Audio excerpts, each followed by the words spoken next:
And welcome back to our Officiant conference. And I'm very pleased today to be able to introduce you all to Sandeep Nair. Sandeep Nair will be our guest speaker, and Sandeep is the Manager of Business Operations for Pride at Work Canada. His talk today will be making meaningful, inclusive conversations, understanding the basics of the LGBTQ2 plus community. So, Sandeep, I'll let you introduce yourself and your organization, and please take it away. Thank you so much, Rick. Hello, everyone. Good morning. Again, my name is Sandeep. I use the pronouns he and they. I'm the manager for business operations at Pride at Work Canada. Pride at Work Canada is a leading national organization. We are a not-for-profit. And what we do is work with over 200 organizations across Canada, large and small. Even, I would say, certain other not-for-profits based on our community partnership, where we connect, educate, and benchmark organizations to create a safe and inclusive environment for all, say, employees, stakeholders, suppliers, clients, everyone, to especially the LGBTQ plus people, so that they can empower all of them to become positive agents of change and take meaningful actions, both internal to the organization and externally too. So that's pretty much in a nutshell what we do.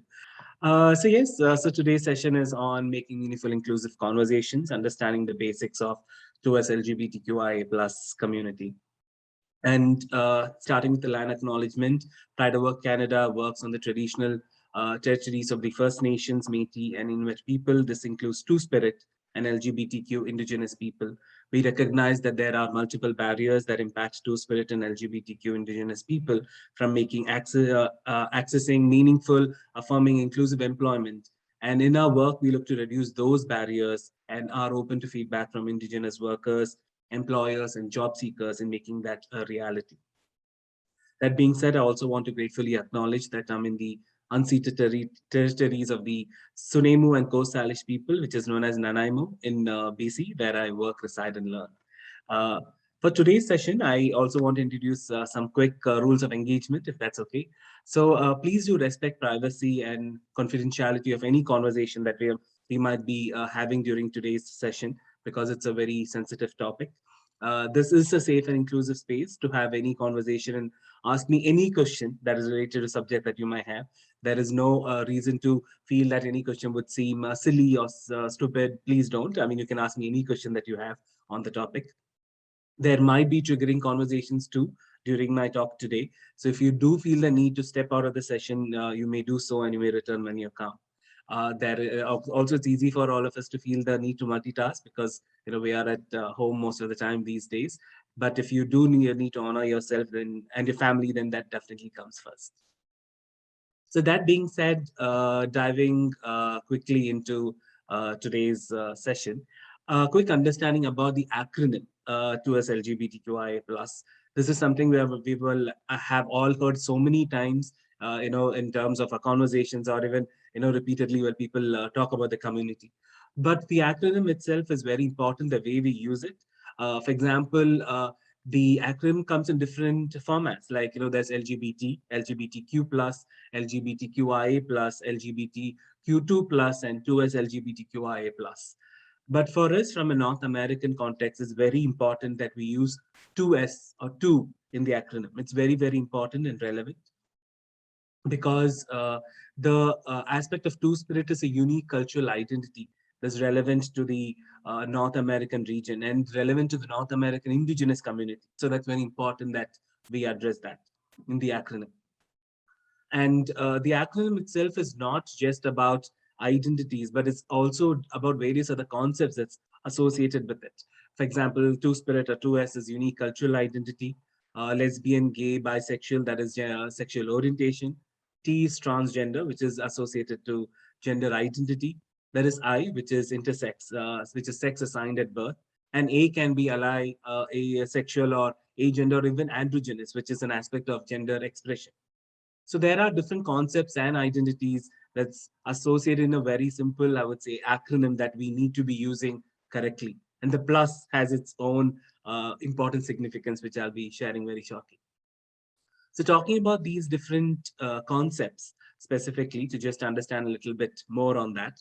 So sex or sex assigned at birth is merely just a label attached to human beings when they are born based on their genitalia or other physical characteristics. Then we have gender or gender identity. So gender identity is a person's internal or individual experience of being. So being a man, being a woman, and not subscribing to the idea that gender is limited to these terms. So one's gender identity can be same or different from their sex assigned at birth. But most often what we have seen is when kids are born, or even before they are born, we have gender reveal parties, right? People that do that, and they assign even colors to the a baby along with the gender. They say blue it is boy, pink it's girl, which I don't think is personally right, because we cannot assign a gender to a person. They are only assigned sex at birth based on, which is again a label based on their physical characteristics. But these two concepts, when they come together, there's also another, which is gender expression. So gender expression is how one engages externally in terms of, based on conventions and stereotypes associated with a specific gender, the way they present themselves, be it in terms of their body language, or, the clothing, or, even in terms of the behavior, whichever way, but expressing themselves externally, how they want to be perceived to people probably on a daily basis, is gender expression. But gender expression is again individual and separate from gender identity and sex assigned at birth. So when we talk about gender expression, there is feminine, masculine, and like I said, androgynous, which is an aspect which is both feminine and masculine, and neither feminine nor masculine. So for example, if I was here today talking to all of you wearing, say, a makeup, longer earrings, and say a gown or a frock, because it's conventionally and stereotypically associated with being feminine or female, then my gender expression is feminine. But then again, if I was wearing, say, a cowboy hat and a shirt and trouser, again, because it's stereotypically associated with being masculine, then my gender expression is masculine. But there could be an aspect where, I have a gender expression that is both feminine and masculine, or neither feminine or masculine. So that is also an aspect where people do have to be considerate and not assign gender or labels based on how somebody expresses themselves. Then we have sexual orientation. Sexual orientation is a personal characteristic that encompasses an emotional, romantic, or sexual feelings that we have towards other people. Though we have the term sex and sexual orientation, it's just simply an attraction that we feel towards other people. It is not a person's sexual behavior or sexual history that defines one's orientation.